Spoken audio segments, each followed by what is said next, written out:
ಪುಟದಲ್ಲಿ ಬರೆಯೋ ಬರವಣಿಗೆಲಿ ನಮ್ಮಿಬ್ಬರದೇ ತಾನೇ ಇತಿಹಾಸ.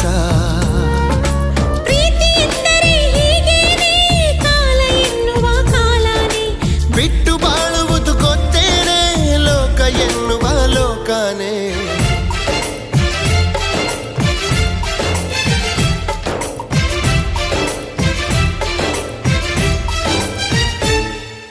ನಿನ್ನಾಣೆ ನಿನ್ನಾಣೆ ಪ್ರೀತಿ ದೇವತೆ ನಿನ್ನಾಣೆ, ನೀನಿಲ್ದೆ ನಾನೆಲ್ಲ ದೇವರಾಣೆ.